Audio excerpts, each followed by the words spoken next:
Well, thank you very much, Mr. President, for your remarks and obvious support of investment in the Philippines. In your speech, you discussed the fact that the Philippines is now allowing full foreign direct ownership in companies providing public infrastructure. How important is foreign direct investment into achieving those economic plans of yours, Mr. President? Well, it is. It should be on. Certainly, as we attempt to transform the economy, and I use the word transform because it is my belief that the way to bring our economies back to the activity, the level of activity that we enjoyed before the pandemic, we have to understand that the global economy has changed. And we have to position ourselves, certainly, to be able to take advantage of those changes, to have a head start in the new economy that we are still, as of now, starting to form globally. And a large part of that will be foreign investment in the Philippines. And when I speak of foreign investment, I speak especially of capital-intensive investment. Because although we have our GDP, if we look at our GDP figures, a great deal of the contribution to GDP has been in our service sector. And therefore, we think that it is manufacturing, the area of manufacturing where we can still do a better job. And this is one way, the foreign direct investment, capital-intensive investment is also something that we are going to actually need for us to be able to achieve the targets that we have set for our economy, have set for our country. And it is going to be key. As we are trying to define or determine the mix between loans and capital-intensive investment. So the part that capital-intensive investments play is going to be a very important aspect of this transformation of our economy that I speak of. So that is a large part of what we are doing here. And that is why when I came here to New York, ostensibly, first of all, because we are attending I will be speaking before the UN General Assembly tomorrow, but I also brought the whole economic team of the government, of the cabinet, with us. And again, the private sector business leaders also are here with us, precisely to show and explain once to our prospective investors where the Philippines is headed, what changes we have made so that investment will be more profitable and more attractive for foreign investors, especially coming from the United States. So it plays a central role in all that we are planning to do for our economy. It is, once again, something that we recognize in government we have a part to play in. We have to fundamentally restructure the bureaucracy, the government. We listen to the chambers of commerce that tell us what are the obstacles that they find that in their way, such as the ease of doing business, the prices of energy, all of these and these other legislative guarantees that investors are looking for. And we are I believe we are headed in the right direction. And I believe that if we continue down this road and we are able to attract investors to this new investing climate that we are starting to create in the Philippines, then I believe that with the role that foreign direct investment will play, I think we could succeed. But that just illustrates how important we consider that investment to the transformation of our economy. Well, thank you very much, Mr. President. You mentioned two themes in particular. One was, of course, foreign direct investment, but you also touched on the United States and it being one of the most important investors in the Philippines. Now, the United States and the Philippines have long enjoyed a very productive relationship and partnership. Can you talk a little bit about that partnership and how you see it going forward? Well, our relationship has gone back for over 100 years between the United States and the Philippines, and as we just earlier today we had a lunch that was hosted by the U.S. Philippine Society.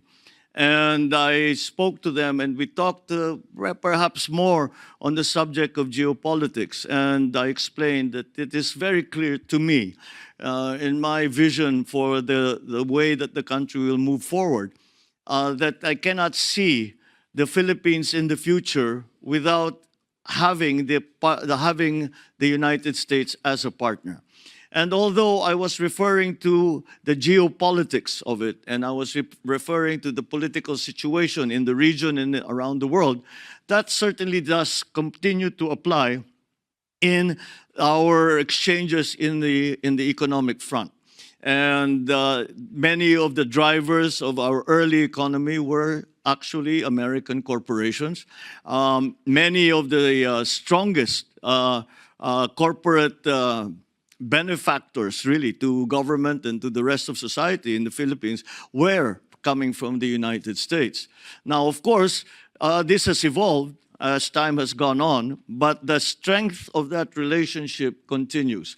And we envision a further strengthening of those relationships. I believe that the political, economic, diplomatic relations that we make, the partnerships that we forge and that we strengthen now, are going to be extremely necessary for the simple reason that they provide the stability in this highly unstable economic, political, geopolitical, diplomatic environment. This is something that is central to our thinking when it comes to the economic planning for the Philippines. So again, we have adjusted many of our ways of doing business at the behest of our friends in the United States and of the American businesses that are already in the Philippines.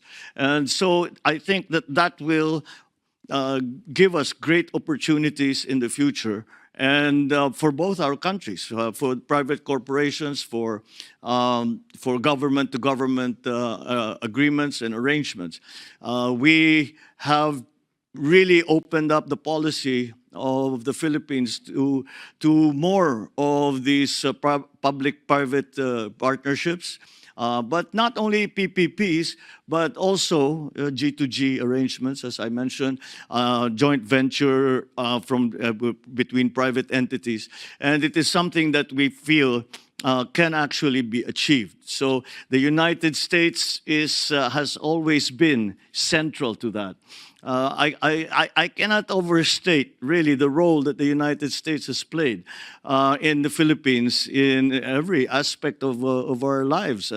And so this is just a continuing evolution and I believe strengthening of that relationship between the United States and the Philippines. And we are driven together in many ways by forces that exist now in the world, and that I think is something that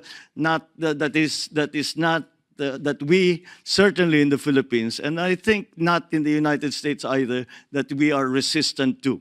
So it is something that we can I can see as becoming stronger and becoming more robust as we work together towards exploiting properly the new global economy. Thank you very much, Mr. President. You touched on American businesses investing in the Philippines and the opportunities to do that through public-private partnerships, the infrastructure projects you identified on the onset as well. But as we look at the population and we look at the economy, it's young, it's dynamic, it's tech-focused. It has high English language fluency. It's ripe for investment. What is your message to investors in this room, those watching us from around the world, for how to invest in this next generation of Philippine companies that one day, selfishly, we hope will come here to the New York Stock Exchange to raise capital and to grow and expand and even do more things? What is your message to them, Mr. President? Well, to achieve exactly what you are saying, at least to begin with. Yes, we certainly, when I'm asked why do you have such a bright view of the future, and my answer is always that there are 110 million Filipinos that are working towards the same goal. And that, I still believe, is our workforce is still our greatest asset. And it is something that we have seen succeed first of all, with our overseas Filipino workers, but also in the development of the more sophisticated businesses that have come to the country, and highly technical, highly requiring technical proficiency, requiring good training in schools. We will still continue to try and improve the education system in terms of the technical side, the technical side of our workforce's training. And as we know, because that is becoming more and more important in the world. But the young people in the Philippines also, I suppose there is a form of institutional memory. And we still look to the United States as our partners. When we are in crisis, we look to the United States. We look to the relationship that has been forged over the many years. And I have to say that the reason that we have done that is that for the most part, we can say that the United States has not failed us. That sentiment remains in our young men and women.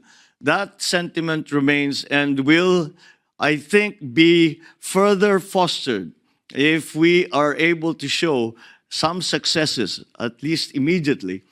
We show some immediate successes in this partnership. And that will galvanize our young people to continue to work in that direction. That, I think, is something that will come naturally if we are able to do all of the things that we are hoping to do to transform the economy, to adjust now. We are, I believe, the youngest country in Asia. And with the graying of other countries around the region, this gives us an advantage in terms of, I suppose, the population dividend. It has been referred to before. It gives us an advantage in terms of the population dividend, and they are ready to take up the cudgels. They are ready to work for the country. They are ready to do what needs to be done to bring the country forward. And I feel confident in saying that because in the last election, it was the young people who drove forward the idea that we must continue to invest in our young people. We must continue to train them properly. We must continue to make them competitive anywhere in the world, but most hopefully in the Philippines with our partners and with our allies. Well, thank you very much, Mr. President. It is clear you have a plan, you have an opportunity. And I know I speak for many business leaders and investors in this room that they leave today not only with a renewed sense of optimism, but a further enhanced and strengthened sense of optimism about the opportunities in the Philippines. And on behalf of the New York Stock Exchange, we are thrilled to play our small little part today in providing a platform for you and your country to deliver that message. And there's no better platform than the Bell, which is the most highly viewed news event in the world on a given day. Similar to what Mr. Aboitis mentioned, we are all thrilled to be here. As when we were talking before coming out here, I said, well, of course, we're familiar with the New York Stock Exchange and the Bell and that most important balcony in the world. But we had always watched it from afar, and to have the opportunity to be here personally and to be with all of you in the New York Stock Exchange has been a great opportunity and a great pleasure. Well, wonderful. Thank you very much. It is our honor to have you here, Mr. President. Thank you all for being with us today. And we'll make our way down and ring that bell, Mr. President. Thank you very much.